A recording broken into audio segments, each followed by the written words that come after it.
Hello? Okay. First, I just want to say I am so honored to have been invited to speak here. I've always loved the library and the Johnson County Library in particular. I grew up here and knew this was an extraordinary library long before I heard about the national awards they had won. And as a taxpayer, I feel like I get more for my tax dollars that go to the library than anything else. So I'm really thrilled to be here.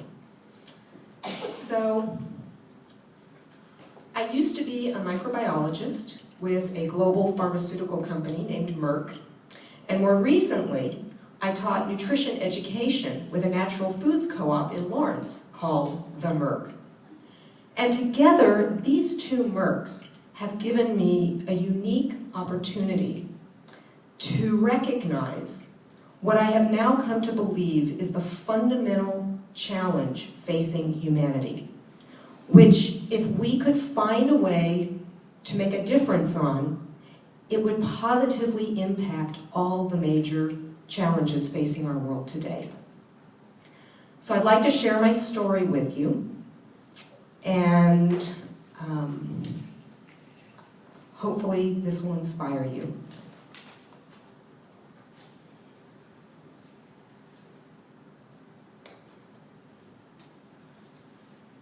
It's not advancing. Hit escape, you right click.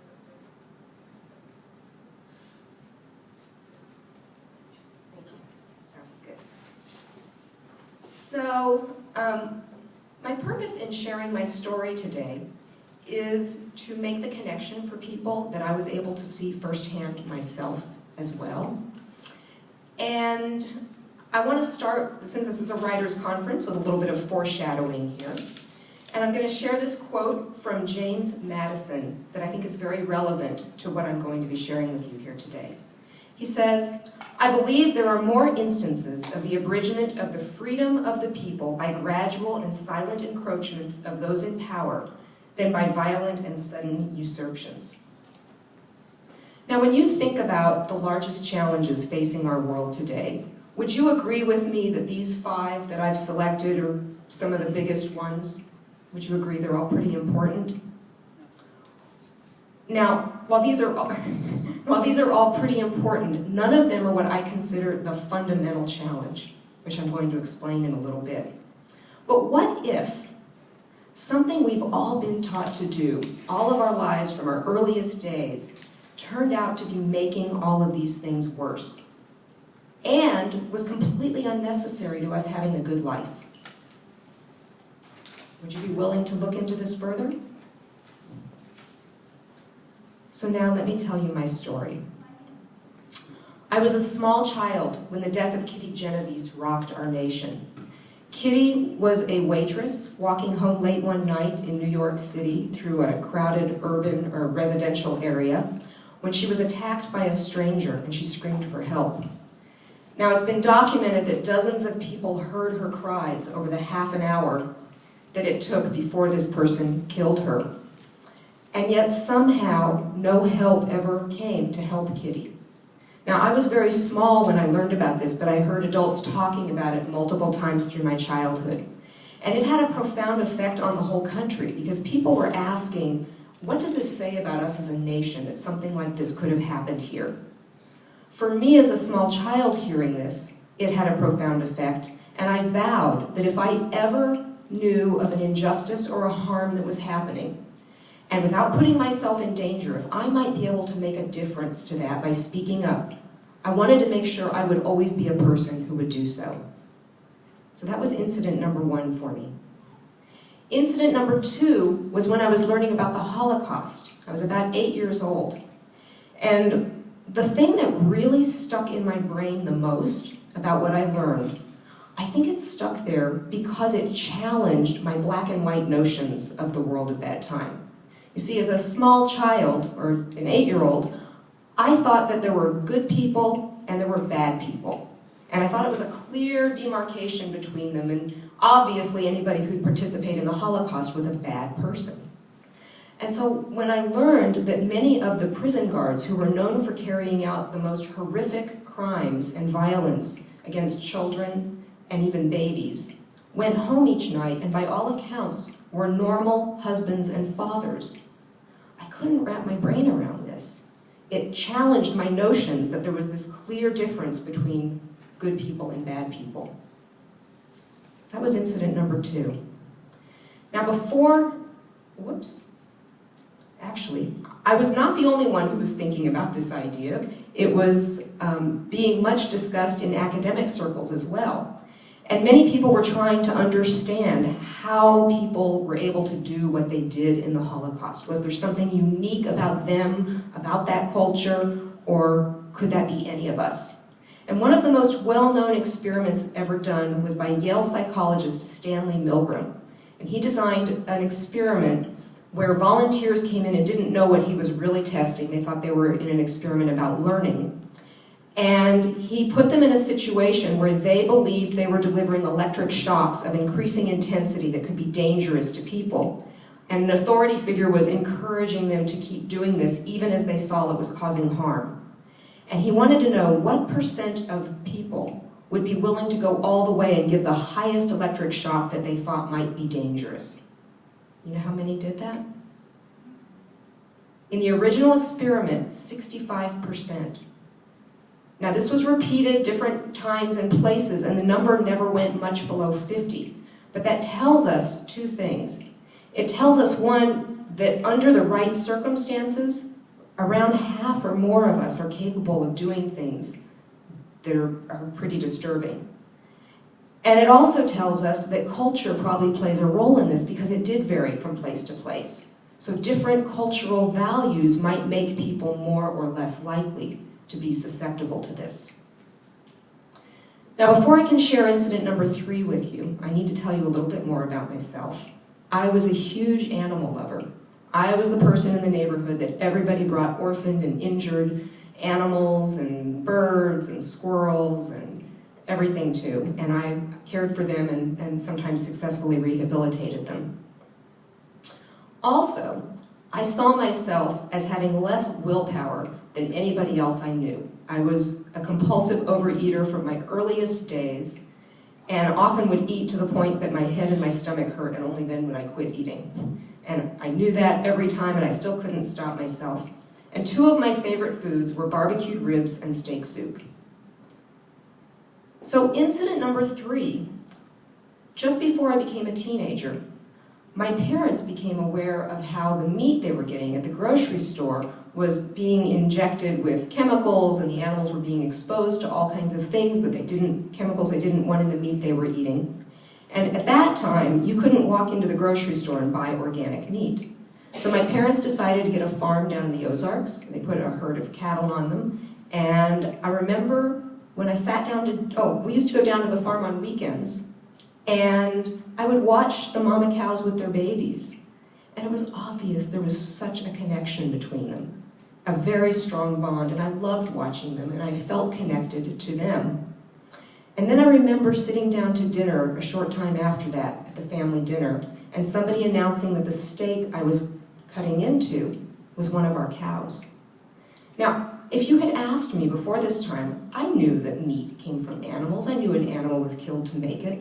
But there was something about realizing that I had seen that animal alive and had seen it wasn't an anonymous animal. It was an animal that I recognized had a self and an emotional life and relationships and wanted to live. And it so disturbed me that I vowed I would never eat another cow again. And I didn't, which is quite remarkable given that I had never shown any ability to control what I ate up until that point.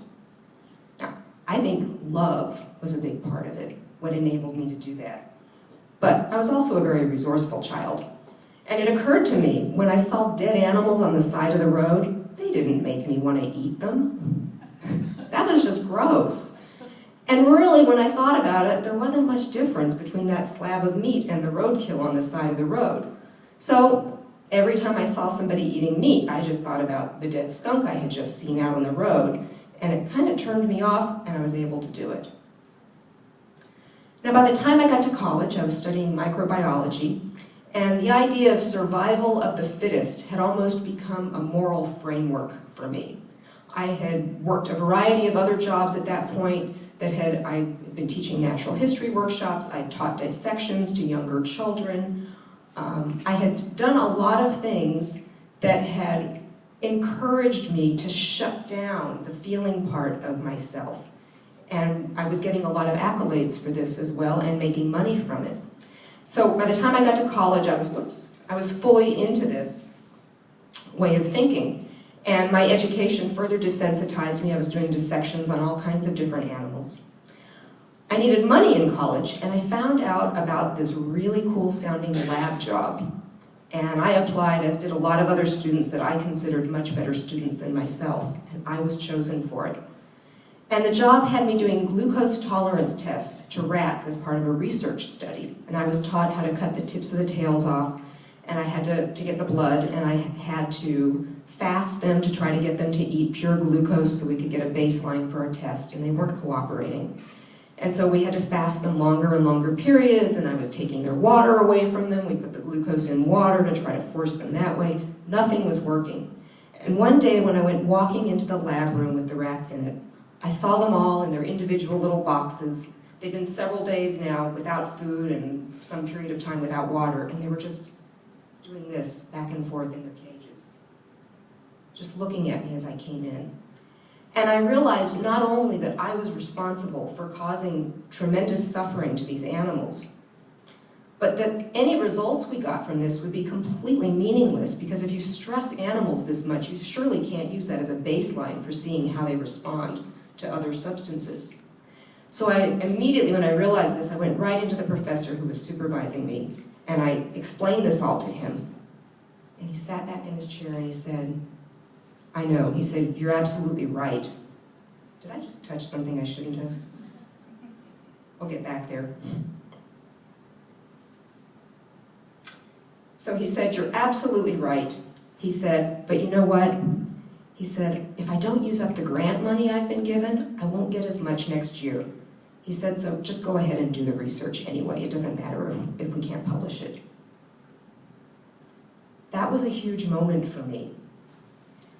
And there were other things that happened in that lab too that informed my perspective, but it was the only lab I had ever had experience in at that point, an animal lab.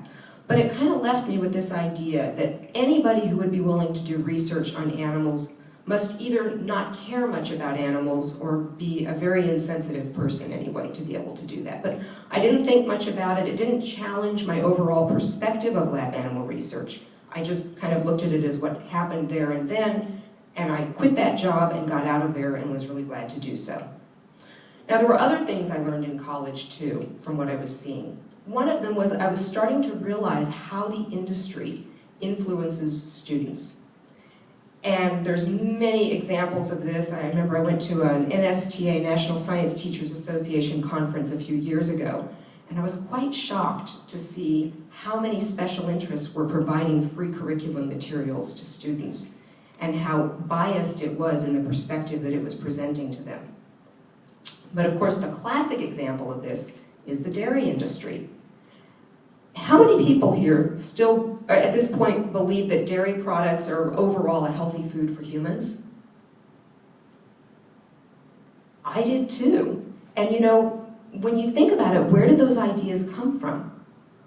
Do you know that dairy industry is probably the only industry going back for 100 years that has had complete access to children from grade school, from kindergarten even, on up, in educating them on their perception of nutrition and nutritional science. And it's rarely ever challenged. And much of what the dairy industry has said, in fact, they were saying before we had the science to actually show if what they were saying was true or not. Well, now we actually have a lot of science. And let me just share with you a few things that we now know. We've all heard that osteoporosis can be prevented by consuming dairy. In fact, the countries around the world with the highest rates of osteoporosis are the very countries with the highest per capita consumption of dairy products. Children with diabetes, type 1 diabetes, did you know that in newly diagnosed children, they have extraordinarily high levels of an antibody that's specific to a protein in cow's milk? and this particular antibody cross-reacts with the pancreas. There are other lines of evidence suggesting that in children with a genetic predisposition to type 1 diabetes, if they never consume cow's milk, including in utero, they're never exposed to it, they might never get the disease. But the dairy industry is not sharing this information with anybody. We also know that men with prostate cancer can often slow down and even reverse the disease and cut their prostate-specific antigen by going dairy-free. And we also have quite a bit of published literature showing that asthma, ear infections, and arthritis can be dramatically improved in most people when they eliminate dairy products. So that's just one example. So I was back in school working on my master's degree when I was going more and more in debt, and I found out about what sounded like a great job with Merck that I was well qualified for. And so I went through the interview process for this. There were several hundred people initially in the pool. They weaned it down to a handful of us. I went through the second round of interviews, and I was selected as their top candidate. Then I was flown to company headquarters for a full day of interviews with the top brass. Now, by the time I made it to the final round of interviews, I had the lower level management who liked me and wanted me as their employee coaching me. And the thing that they told me at this point, they said, one of the things we really like about you is we feel like you have been completely honest with us and just yourself. And they said, so that's what we want you to keep doing. They said, don't try to pretend anything else, don't try to change anything, just continue being honest and answering the questions, and we think you'll definitely get the job. So that was a really good thing to hear going into the final interviews. So I'd gone through a whole day of interviews. I learned more about the position that I was being hired for, that I would be hired for. It was 2 jobs in one, which was very unusual in the company. Half my job had me working with the scientific department and the other half with the marketing department. So I actually got a more holistic view of the company than any of my other peers that were at my level of employment there. And I learned that I would be working with lab animal testing facilities, pharmaceutical manufacturing plants, and confinement animal operations with poultry and pigs. And so I'm going through all of this, it's going well. I'm in my last interview with this great, big, handsome, tall, dark-haired man that everybody said was the most intimidating person in the whole company. And we've been talking for 2 hours, and he finally asks me the final interview question. And he says to me, so, tell me what you think about animal rights. Now, this was the early 1990s, and to be honest, I didn't actually know what animal rights was. PETA hadn't been around very long yet, and I hadn't heard about them. I didn't actually hear about them until I got into the industry. But I had thought that animal rights had something to do with being an animal lover, which I was, and I had that old experience in the lab where I had thought that was really wrong what happened. So I thought, well, maybe I am an animal rights person, but I didn't really know what it was, and I didn't know that I didn't know. And so I didn't know how to answer the question, because I also had this idea if I answered it wrong, I wasn't going to get the job. So there was a long silence, and I'm just looking into this man's eyes, and my brain is in overdrive, and I'm thinking, how do I answer this? What do I say? What should I say here? And so I'm just looking into his eyes for the longest time, nothing said. And then finally, he breaks the silence, and he says, never mind. You don't need to answer that question. I just need to know, are you going to be able to do the job? And to that, I could say, yes, I can. And it wasn't until a long time later that I even learned what animal rights was, and it did not just mean animal lover. Whoops. Okay. So one of the first things I learned after I got into this position was that I was wrong about animal caretakers.